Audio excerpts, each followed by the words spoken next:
What hygiene was like in colonial America. Guys, what? You sent this to me for real, bro? You know how I am, right? Let's go ahead and jump into this immediately, see what this takes us. To say suggestion via Discord. Bro, this is the time where like the term on the rag came from, guys. So just understand, bro, this is back when people smelled like people. All right, let's see where this takes us, guys. The colonial era may have been a crucially important time in American history, but it probably didn't smell too hot. Hygiene practices during America's colonial era boiled down to a curious mix of practicality, religious belief, and social position. A lack of hygiene was often thought to be indicative of bad manners, and religious people associated it with the sin of sloth. Today, we're going to take a look at what hygiene was like in colonial America. But before we get started, be sure to subscribe to the Weird History channel. After that, we would really appreciate it if you would leave a comment and let us know what other aspects of early American life you would like to hear more about next. Let's go ahead and do this, guys. Hold your breath, because we got some colonial stank coming Literally, at you. literally. The earliest settlers complained about vermin. Captain John Smith was a key figure in the history of the Jamestown colony who recorded his experiences in America in great detail. Those experiences apparently involved a lot of bugs. I can imagine. His writings contain references to troublesome ants and noisy bugs like mosquitoes and flies, as well as a certain India bug called by the Spaniards a cucurooch. George Washington, while staying at a bug-infested cabin in the Shenandoah Valley in 1748, complained that his blanket was full of vermin like lice and fleas. The experience taught him to prefer sleeping outdoors, closer to lit campfires. A Christian missionary named George Henry Loskiel recorded a troublesome plague to both man and beast, which he called living ashes. According to Loskiel, the Native Americans had named them such because their bites were as painful as being burned by a red-hot ash. Living ashes. Like I know that I think I read somewhere a while ago that most of the wigs that they wore, all the men wore, right, were completely full of lice. Just consistently. That's just what it was. It was lice, lice everywhere, bro. Living ashes sounds like fire ants, guys. If you've experienced that, I'm sorry. Bathing was done with a wet cloth and a pail of water. Full-body baths of the kind people commonly take today were rare and typically reserved for infants. Even then, the purpose of the bath was more about hardening the infants against disease, as opposed to cleaning them. As for adults and children, they didn't usually bathe, they just washed, and they didn't wash much. Each morning, a typical person would likely rinse their face and hands with a cloth using a basin and sponge, but that's about it. Those who could afford a bathtub usually only had one large enough for a sponge bath, and even those were taken without soap.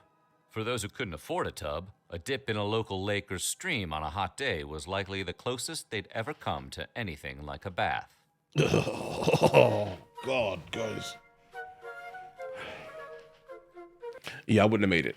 Just gonna be honest. I mean, for many other reasons, obviously, the United States of America in the 1700s, I wouldn't have made it. But the point is, all right, is I still wouldn't have made it exclusively due to just the outright disgustingness. I'm not sure I could deal with the smell, but I do understand that that's just because I'm coming from this modern era, right? Back then, sure, it would have just been normal to just completely smell terrible.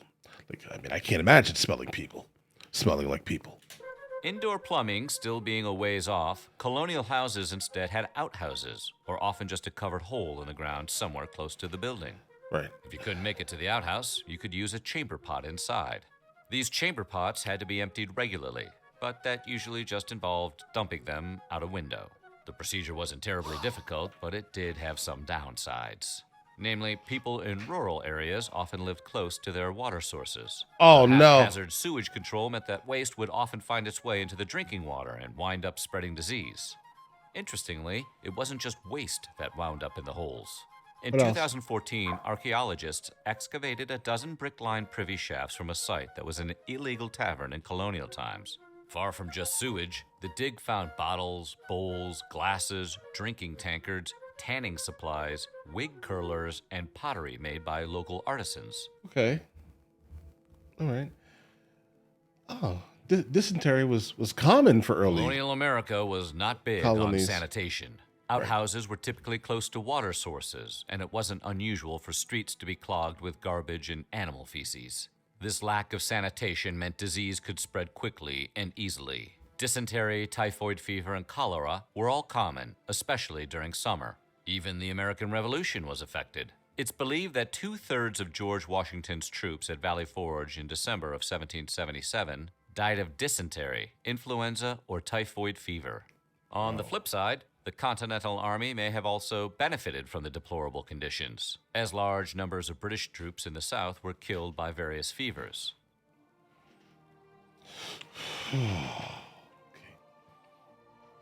Even among scientists of the era, hygiene was not well understood. Some doctors believe that Is that what the saying cleanliness is next to godliness came from? cleanliness helped to prevent illness and disease, but others favored theories that revolved around bodily oils. In the Okay. absence of a compelling scientific explanation, people turned to religion for guidance, and religion was happy to oblige. Absolutely. For the Puritans, I can imagine. cleanliness was more of a moral issue. They saw a direct connection between spiritual health and the cleanliness of people's bodies, clothes, homes, and towns. Moreover, they believed water was purifying and could cleanse the filthiness of the mind as well as the body. Hey, Accordingly, those who that's bathed valid. were seen as less likely to engage in other sins and less likely to be poor. All of this, however, only really applied to Well, yeah, of course they'd be less likely to be poor because they could afford a shower, bro, or a bath in the first place. private bathing. The Puritans felt public bathing had a negative impact on morality and was likely to lead to sexual impropriety and disease. They were big on cleanliness. They were Puritans, after all. Teeth could be pulled by any number of people, like the people who will cut your hair, because like the chairs are perfect for it. Keeping teeth clean wasn't a big priority for people No. in the 17th century, and toothaches were common. The first line of defense against them was the usual natural remedies like chamomile or figs. If it was more serious than that, alcohol or even opium might have been used as a painkiller. Dental professionals were rare, and a person who needed a tooth pulled would usually have to get help from a tradesman like a blacksmith, a Or a barber. or an apothecary. Replacing the pulled tooth was common, and sometimes the extracted tooth itself would simply be reinserted into its socket. More frequently, however, dentures and implants would be used. Sorry. These were typically made from wood, ivory, and metal, and sometimes healthy teeth could even be purchased from poor people who were, sadly, often eager to sell them. George Washington was, of course, the most famous wearer of false teeth from the period. Right. Folklore usually has him wearing wooden teeth, but in reality, they were made from metal, wire, and teeth of animals. That is badass. For the record, they were Okay. painful for him to wear and are said to have distorted the shape of his face, I can imagine which that makes him being the even thing. more of a badass. Jeez. Powdered wigs. I'm too close to my screen, guys. Powdered wigs were the solution to and the cause Powdered of wigs lice. were all the rage among the middle and upper classes of the colonial era. Made from human and animal hair, both men and women wore them, while keeping their own hair extremely short. This was because of lice, which was very common at the time. Shaving the head would prevent the mind as well as the body. Accordingly, those who bathed were seen as less like Okay, guys, that seemed to be a gigantic accident here, guys. I apologize. among the middle and upper classes of the colonial era. Made from human and animal hair, both men and women wore them, while keeping their own hair extremely short. This was because of lice, which was very common at the time. Shaving the head would prevent the bugs from infesting one's hair. It didn't completely eliminate the problem, though. The wigs themselves were prone to infestations, and they had to be regularly cleaned by professionals. Ideally, wigs would receive this kind of care every week, but as the process was expensive, not everyone was quite so fastidious about it. Right, they were Wig fine. They care were like, you included know what? Oiling the wig to kill lice. let's just and keep dousing that it in fragrances nastiness like on my head. sassafras, bergamot, and bay leaves, which were believed to have bug-repellent properties. Okay. Conversely, the pomade used to style the wigs actually attracted insects, so that the whole thing was a bit of a wiggity whack.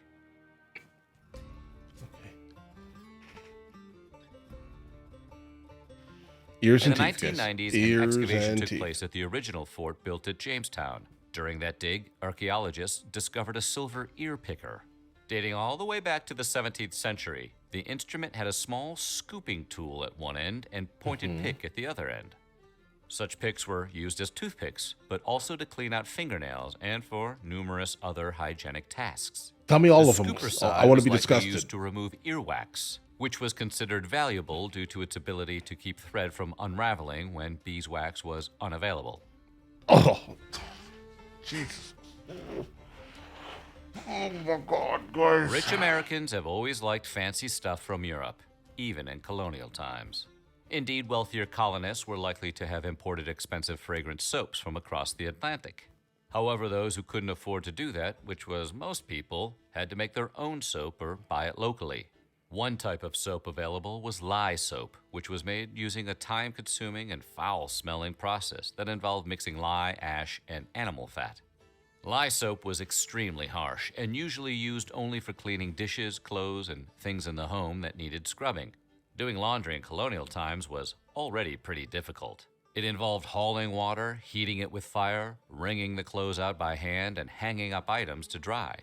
Using the harsh lye soap didn't make it any easier. In practice, this meant only the items that got the dirtiest, like underwear or diapers, would be washed with any regularity.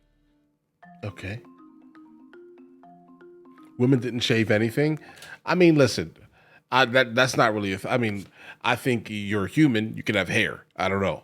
Am I a weird one? I feel like I may be here. But if you're a woman and you have hair, then you have hair.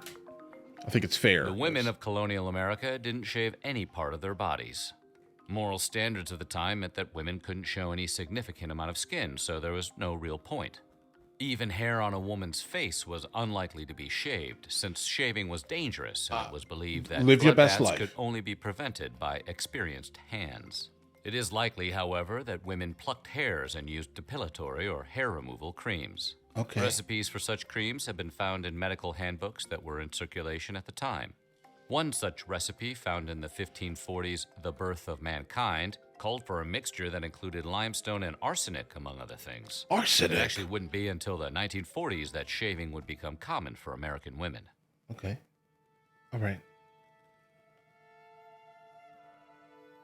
America's Mechanism founding of fathers may have known a lot self-defense. about democracy, but they didn't know much about how to talk to the ladies. Right. Take, for example, Thomas Jefferson, who told his own daughter, "Nothing is so disgusting to our sex as a want of cleanliness and delicacy in yours." Glad we could have this talk, Dad. Yes, cleanliness in women was a Okay. major topic of concern, and doctors of the time advised women to bathe as a way to cure illnesses that affected female reproductive organs. The Right. prevailing wisdom actually held that women were able to become offensive to the nose for the purpose of keeping overly amorous men at bay. Hey, listen. That's fine. All right. That's if you that's fine. Okay. Like if you are a woman who is consistently being thoroughly accosted and you smell terribly, that may work. I think do that right now, 2025. Do it now. Dr. Thomas Ewell of Virginia stated it pretty concisely when he theorized that women used smell as a means of defense to Hey. ensure protection by rendering themselves as disgusting as possible. That makes sense. I'm gonna guess he didn't have a whole lot of female clients. Hey, listen, that's fair. That's fair, guys. I mean, how could they? George Washington was well aware of the risks disease posed to the Continental Army, and he was determined to do everything he could to avoid them. During the Revolution, he made it clear to his officers that cleanliness was essential to health and service, and he ordered them to watch out for contagions getting into camp. His specific concern at the time was smallpox, but the unsanitary conditions of most military camps meant it was far from the only threat. To help control the risk, Washington's men were supposed to clean their hands and faces once a day and their shirts once a week.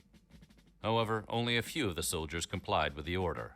Maintaining cleanliness in the camps required laborers, known as followers. These followers, who could be men, women, or even children, traveled with the troops, cooked their meals, and cleaned up after them.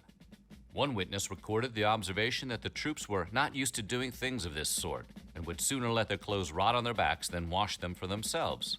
These followers, who took care of the troops throughout the conflict, are some of the unsung heroes of the American Revolution. So what do you think? Would you have liked living in colonial times? No. Okay. No. No, but all of that, I know that my bias is immediately because I'm, from like a first world country. I'm in modernity, right? And I just can't imagine any of these things. But I do understand that there are some places on Earth who still, are experiencing these type of things regularly. This is just life for some people, right? But no, to answer your question, sir, no, absolutely not. I would not want to be here. Um, I I smell everything. Okay, like what I'm saying here is I don't walk up and just start smelling things, but I smell everything. No, I can't. All right, I'm moderately a germaphobe, like moderately. All right, but all right, listen, guys, let me know in the comments. What do you think? Would you? Could you survive back then, guys? Not me. It's not for me. Right? I'm not built that way, guys. All right? But either way, listen, you guys all have an absolutely amazing day. Enjoy your day thoroughly.